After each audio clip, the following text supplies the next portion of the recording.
Hi, this is Ryan from 3F Studios. One of the other common questions I got on the tested video was how I create a pattern. I wanted to show you a really easy way to make a pattern for a costume. It's basically how I did my Mercury spacesuit. But anyway, it's the 50th anniversary of Star Trek this year, and George and I are going to be going to one, possibly two conventions, and I've made a lot of costumes for the Star Trek convention in the past. We both have kids now, so I'm going to be making one of two costumes for my 2-year-old daughter, and this is a really good demonstration because it's small. This is a shirt of hers, and we don't need it anymore, and I put this on, and these marks here are like the pleats on down the Star Trek dress. There's kind of a waist here, and I put a +5 here because the skirt maybe goes down about 5 more inches. And this is like the easiest way, I think, to create a pattern from scratch, is to take an existing garment, like a long sleeve shirt or something, and just with a Sharpie drawing the lines where the seam should go, and then we'll cut it up and transfer those fabric pieces to cardboard and maybe clean up the seams and the edges a little bit, and then sew it together. I've got all my material and everything here that we will need.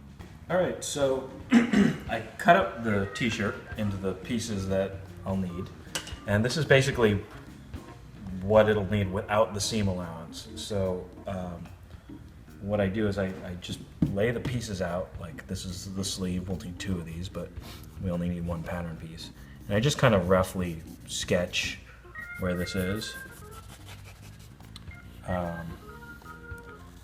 And that's it. We don't need that piece anymore.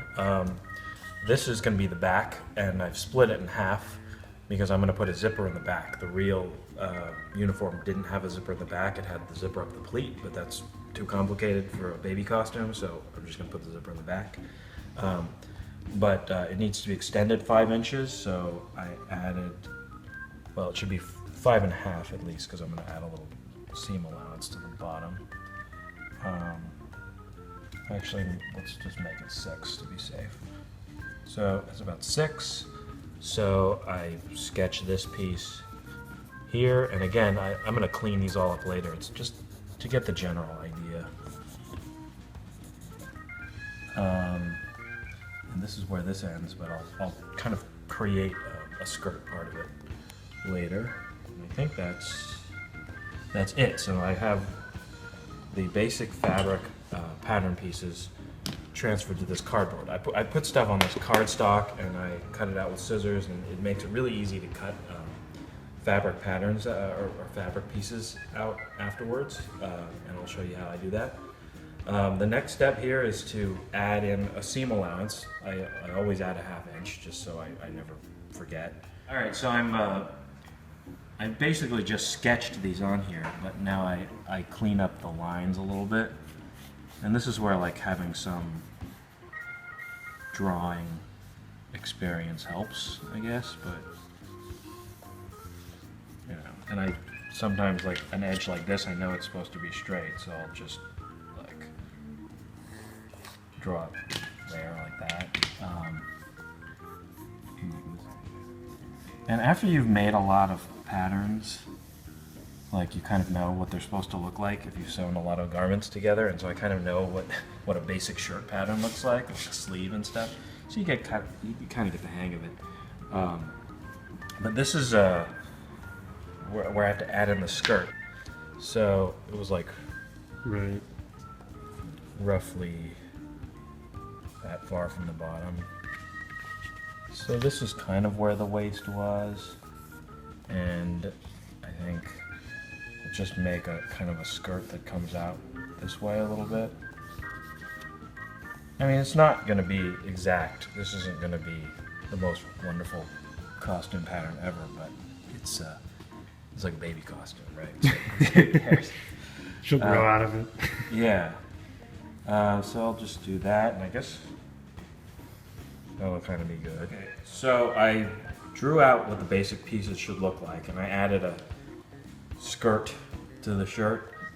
I don't know if this will work out. I mean, sometimes I've made patterns just like I made a Jawa robe for her once, and I just kind of drew what I thought a robe pattern should be, and when I put it on her, it just fit in all kinds of weird ways, and I would I just have to adjust it. So it's so just that- like tailoring it basically. Yeah, it might happen. Like I put this on and the skirt doesn't look anything like a skirt. I don't know. I'm not really that experienced with making those kinds of things, but so anyway, I'm gonna be adding the.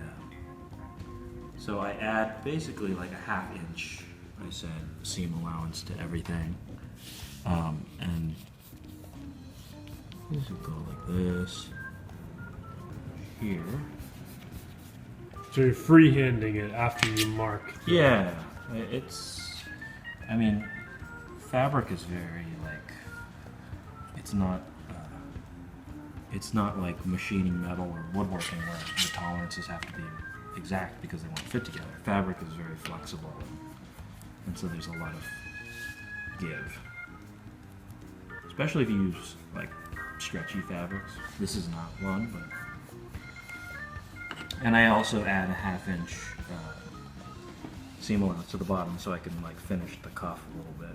So I have this thing, and eventually these two seams will connect to each other. And so one of the things, like there's a little bit of math involved. Like I want to make sure that these are the same length.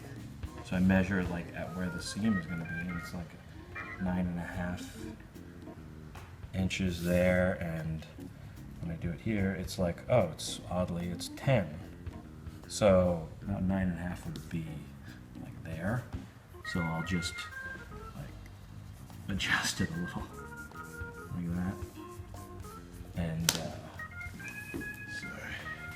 I'm gonna erase that, and then it should be more. It should be more precise, I think. I can actually cut this one out now. So I'll just take scissors, and this will be the sleeve. Okay.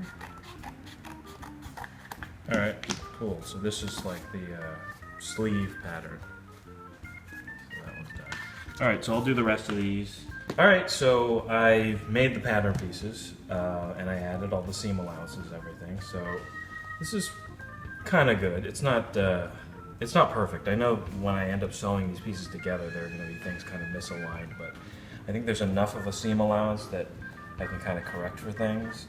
Like this collar is going to be a little weird. Like when I attach these two pieces, it's going to get weird here. But because the TOS dress collar is kind of big, and this is a standard collar, I can basically trim the whole thing down like a 1/2 inch and then add in the black ribbon on there.